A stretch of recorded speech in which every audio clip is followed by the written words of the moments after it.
We've been watching this tension as U.S. military officials have been watching and waiting for a moment like this, waiting for a moment when this verbal tension, these accusations that Prigozhin has been leveling at the Kremlin, particularly at the defense minister, would boil over. If this is playing out the way it seems that it plays out, it appears that these long brewing tensions are now turning into something of an insurrection. We are following breaking news this evening out of Russia, and I want to be clear. There is a lot of unverified, alarming information out there, and the information is coming from a mercenary group, right? Soldiers for hire, and from Putin, an accused war criminal. So here's what we do know tonight. The head of the Wagner mercenary group has now accused Russia of killing thousands of his fighters. Massive accusation. He has not provided evidence. His name is Yevgeny Prigozhin, and he has now vowed to stop what he's calling the evil of Russia's military leadership.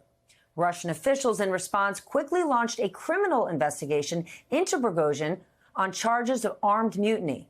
Russian state media is now reporting that security in Moscow has increased in response to his statement. We got to break this down, and I want to bring in retired four-star U.S. Army General Barry McCaffrey. General, I know we're asking a lot because there is a lot of moving parts and a lot of this information is not yet verified. So start us off by reminding us exactly who and what the Wagner Group is. Well, look, they may have 25,000 fighters left. Many of them were convicts. They have some civilian contractors. They did quite well in Ukraine and Bakhmut. The head of the group, the owner, Prigozhin, we got to remember, is a real gangster. He served almost a decade behind bars for fraud, armed robbery, breaking and entering, mugging, choking out women on the street, and stealing their earrings and boots. This guy's a thug. He executes his own people if they desert with a sledgehammer.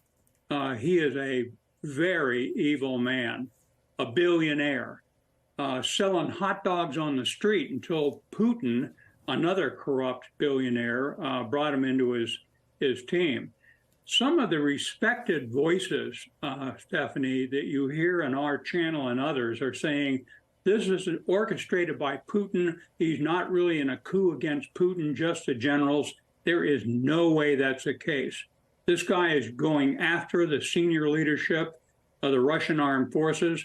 They're Putin's people. He's not claiming he was ordered to do it. It's an open insurrection.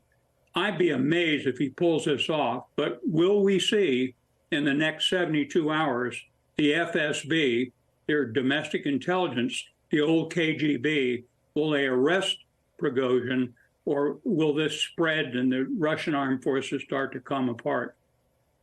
Then if Prigozhin is for real, how massive is that, right? You just said it. Putin made him, right? Prigozhin is Putin's boy. Imagine what it took for him to turn on Putin. I think he's lost his mind. I can't. He being whom?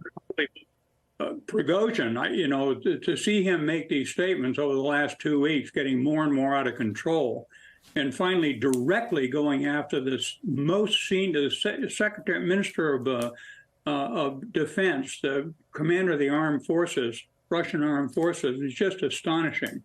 Unconfirmed reports now are saying that some of the Russian army units are not opposing him, and that the FSB may refuse to arrest him. We'll see, but this will be of enormous interest, not just the Ukrainians, because it'll obviously affect the ground and air war in Ukraine. But at the end of the day, we, the U.S., the European Union, NATO, don't like a nuclear-armed country involved in civil war. And Prigozhin is not a step up from Putin. He's just another gangster. Okay, but maybe Prigozhin has lost his mind. But haven't we been saying since the start of this war that Putin has lost his? Yeah, well, he was in a bubble. He thinks he's a czar, going to reconstruct the Russian Empire. He has to have all of Ukraine to make that a credible statement. He also wants Georgia. He wants Moldova. He wants Belarus. He's well on his way to doing all those things. Then he invaded in a ground war. His own foreign intelligence service gave him bad feedback. He actually thought it was 3 days to take down the Ukrainians, who have revealed themselves to not only be unbelievably patriotic and courageous fighters, but to have really brilliant political leadership, Zelensky and his senior people. So I think you're right. Look, Putin is backed into a corner. The economy's in a disaster, a growing disaster. He can't call another mobilization without having an uprising in the country. Hundreds of thousands of young men have fled Russia to stay out of the army. Russia's an international pariah. So he's in trouble. The oligarchs know that there are billions of corrupt money is at stake. It's going to be a very difficult period for Putin to survive. What do you make of Putin's absence during this crisis? He's got 4,000 people in his security forces. He spends most of his time well outside Moscow in a very heavily guarded compound. I think he has filtered sources of information. Nobody wants to go in and tell the czar what's going on.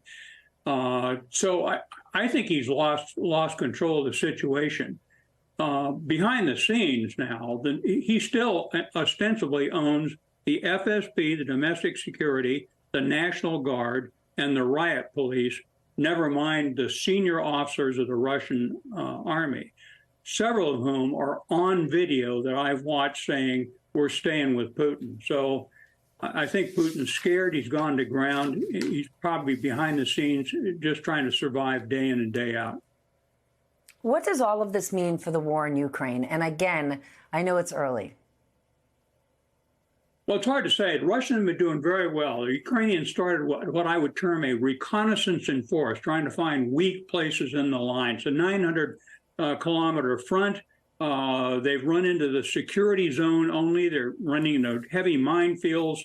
They don't have adequate air defense with them in the tactical air part of the fight. They're not doing very well. They haven't yet committed their major 9 brigades of NATO modernized armor. But the Russians have really stalled this initial phase of the attack. The U.S. has not given them, developed over the last year of the war, either an adequate air force or the vital ATACMS missile, which would give them 300-kilometer deep strike. So I think temporarily the Ukrainians aren't doing well. But behind the scenes, if we're seeing civil war in Moscow and Rostov-on-Don and the headquarters for the fight in Ukraine, it's got to affect the 60% of the Russian army who are conscripts, the majority of whom do not want to be there. So this may be very positive news for these brave Ukrainian fighters. General, thank you so much. There are so many moving parts to this story, so much that is not yet verified. We really appreciate you trying to help us understand it with the information that we do have.